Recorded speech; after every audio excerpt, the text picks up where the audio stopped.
Bueno, y la iniciativa popular de norma que propone mantener el Congreso bicameral obtuvo más de 27.000 firmas. Su impulsor expuso ante la Comisión del Sistema Político de la Convención Constitucional este miércoles y vamos a profundizar sobre este tema justamente con el promotor de la iniciativa, Miguel Lorca. ¿Cómo está, Miguel? Muy buenos días. Hola, muy buenos días. Muchísimas gracias por la invitación y la posibilidad de compartir con usted esta iniciativa y sus argumentos. Con una diferencia importante de hora a esta hora, ¿no, Miguel? Sí, 14. Desde Sydney está, ¿no? Radicado en estos días. Bien, sí, muchísimas gracias. Estudiando, terminando un programa de doctorado. Bueno, muchas gracias además por eso.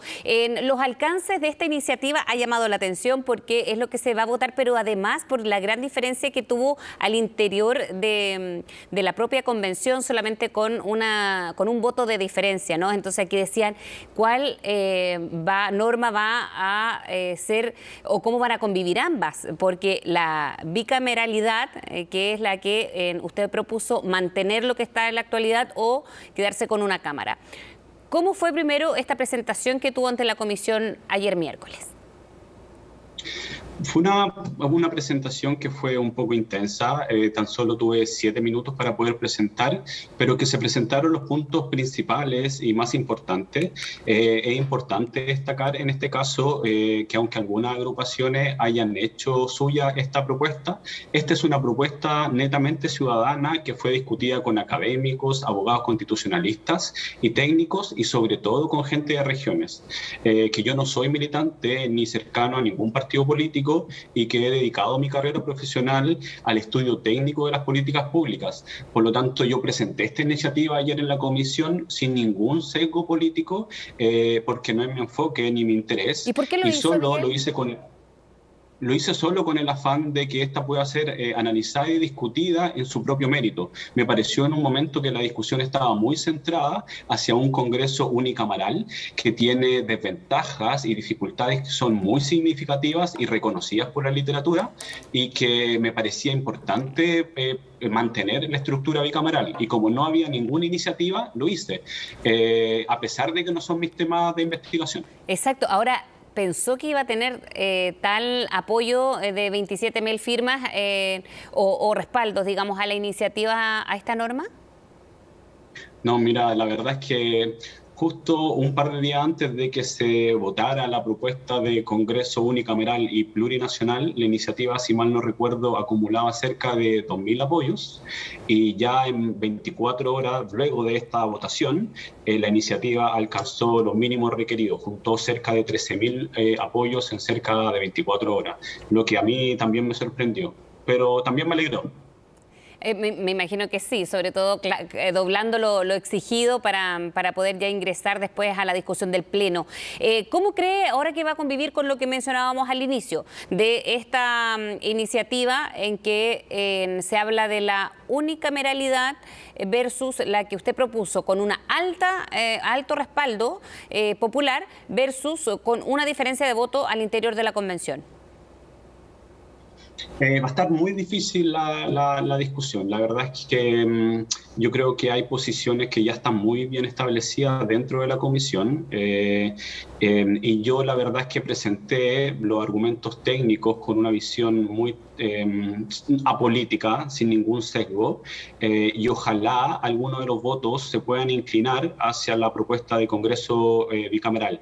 Hay una gran cantidad de argumentos a favor del bicameralismo que son importantes de considerar, considerando, valga la redundancia, las características propias de Chile, donde tenemos una población que está muy concentrada en las zonas urbanas, en particular en 3 regiones, y que una propuesta de Congreso unicameral va en total perjuicio de las regiones y sus intereses.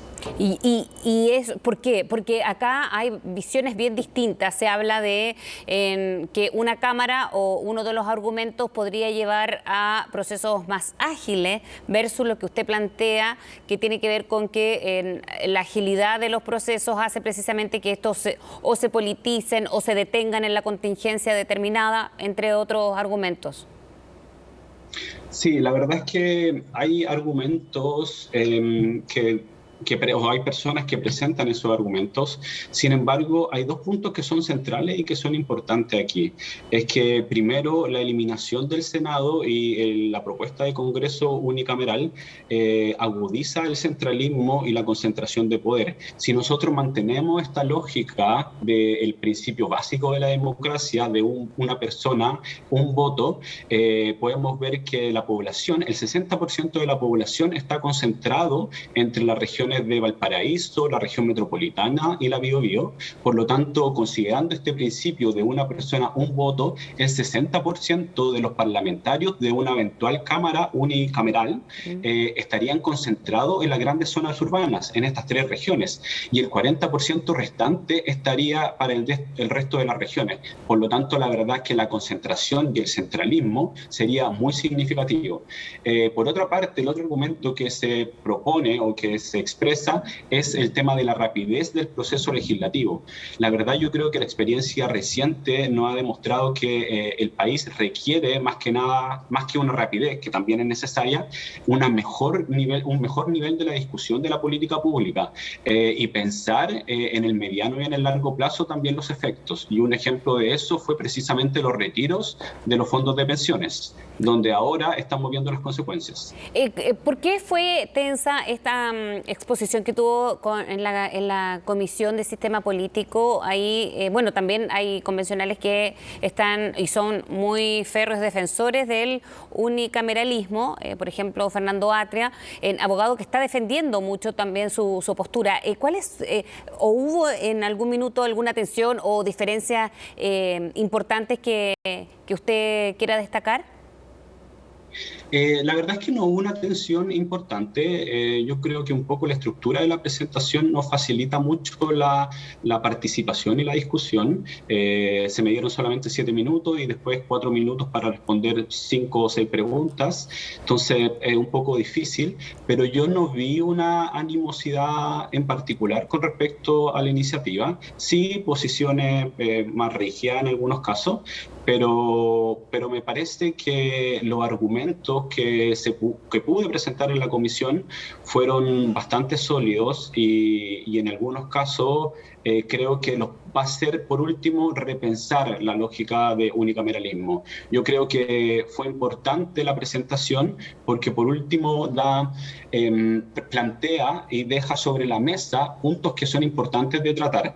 Y tenemos que ver la experiencia reciente de países vecinos también. Es importante ver la experiencia de lo que está ocurriendo en Perú, por ejemplo, y yo creo que la experiencia chilena debe considerar lo que han hecho los países de la región. Usted habla de la inestabilidad política que podría profundizar una unicameralidad. ¿Por qué? Porque es una lógica que es muy sencilla. Cuando tú tienes un Congreso que es unicameral, en este caso lo que ellos están proponiendo es dejar a la Cámara de Diputados y eliminar el Senado. En la Cámara de Diputados nosotros tenemos una mayor cantidad de representantes, pero por un periodo de ejercicio que es más corto. Por lo tanto, los diputados, cuando son electos y ya empiezan a ejercer su rol, automáticamente y de forma casi instintiva empiezan a mirar y cómo garantizar su reelección. Ellos tienen una mirada más de corto plazo, más coyuntural. Por lo tanto, esto mismo va a generar una mayor volatilidad y va a agudizar los ciclos políticos. Considere además que, por ejemplo, cada 4 años, bajo esta lógica, estaremos eligiendo a una camada nueva de políticos. Por lo tanto, no hay nada que encadene el ciclo político y que permita cierta estabilidad, como hoy día lo hace el Senado. Claro, es que ese es el reparo también que tienen respecto a la representatividad o sobre representatividad de ambas cámaras en la actualidad. Por ejemplo, que se haya aumentado además el cupo de escaños. ¿Eso cómo es mejorable? Es lo que quizás hace también plantear tener solo una cámara.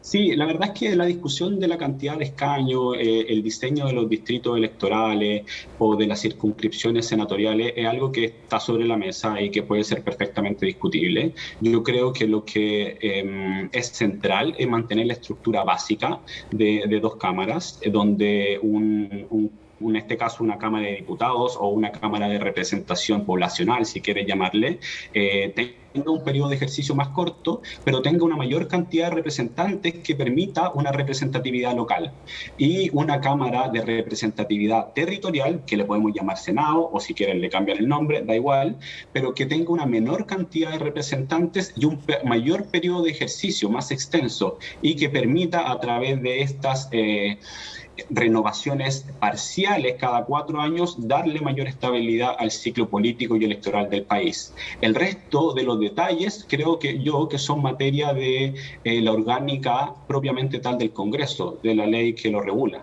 Bien. Miguel Lorca, muchísimas gracias por hablar esta mañana, esta noche ahí para Sidney, para hablar además de esta iniciativa popular en la que fue el promotor. Que tenga buenas noches en su casa. Muchas gracias por la invitación y un saludo a toda la gente en su casa. Nos vemos. Nos vemos.